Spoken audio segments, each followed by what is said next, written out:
And welcome to another dose of spiritual clarity. So, today we're talking about self doubt, and it's a very relevant topic for any entrepreneur, any healer, which are the main people that follow my work and my channel. But you could definitely have found this because you're dealing with self doubt in any other area, and this very much applies to you as well.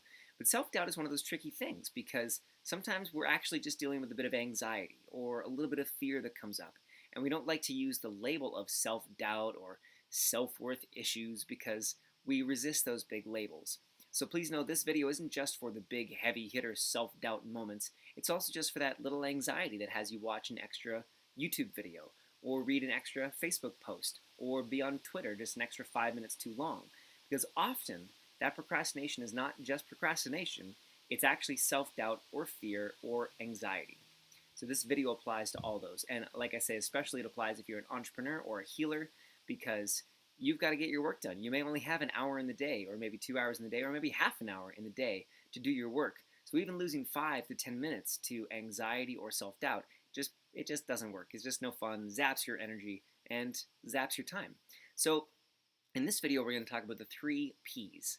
And I have loved this process for years since I first read it in a book called Learned Optimism. But we're going to bring in the energy healing to this. We're going to bring in those energy clearing style questions that I use in my work and with my clients, because that's where I find that the real juice lies. Because I've read many, many books, and some of them made a small difference and some of them made a big difference.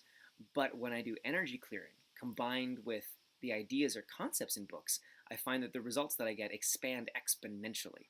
So I'm not just going to rehash what's in that book. So if you've read it, there's still some extra juice here for you.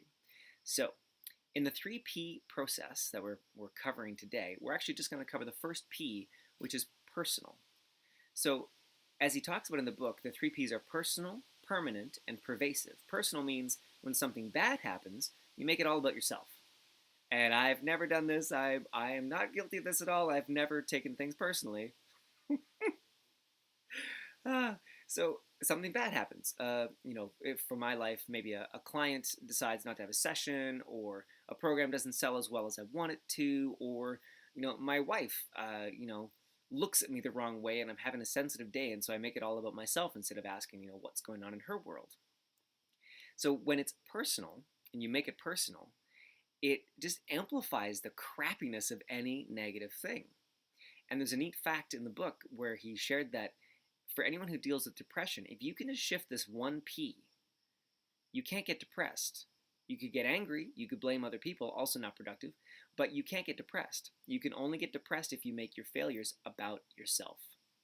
So when we shift that P just by itself, we can shift our whole energy, our whole way of being, and move forward. So, I can already feel the energy. All the ways that you are making your failures personal and about you. Would you be willing to destroy that at the point of creation? That reaction is because I think there's a bit of energy on that for myself. It's not supposed to happen during these videos. It's supposed to be you guys clearing your stuff, not me clearing my stuff while you watch me do the work. But that's how this all happens. All the ways that you are waiting to have all of your stuff figured out before you move forward in your business, your healing practice, or your life. Would you be willing to destroy that at the point of creation? Again, it's either a yes or a no. If it's a yes, it clears. If it's a no, you get to keep it. Don't know why you'd want to keep it, but you could. Next, the belief that if a mistake has happened in your world, it's your fault.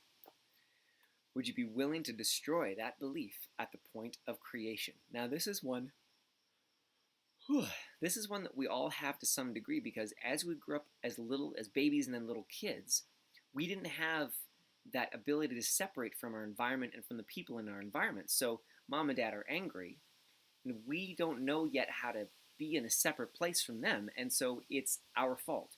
We did it. Someone's mad, it's because of something I did. Now, some of us didn't upgrade that bit of software in our being and in our brain. I'm one of those people. And so we make everything extra personal.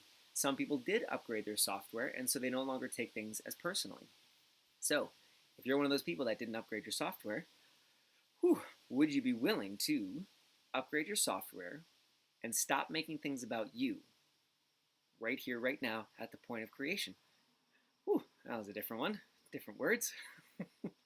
But you can, oh yeah, there we go. So you can also just imagine, just take this moment, imagine in your brain, there's a little energetic filing cabinet, and there's a belief in there. There's a file system in there that you can actually just swap out for a new one.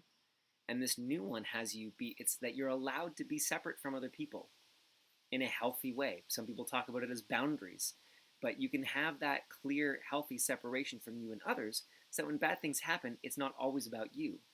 And that will lead to greater connection and connectivity between you and the people that you serve, or you and the rest of the world, as we're all striving towards that goal of oneness, love, and understanding. So this doesn't mean that you're changing that.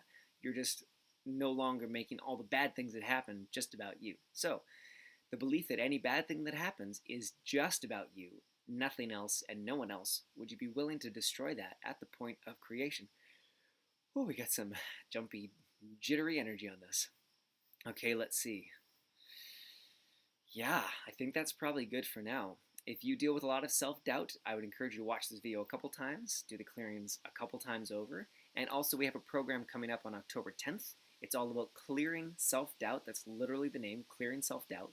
So if you want more information, please just click on this video. There'll be a link either on the video or down below or somewhere, but where you see the link, click that link, and you can get some more information about that upcoming program.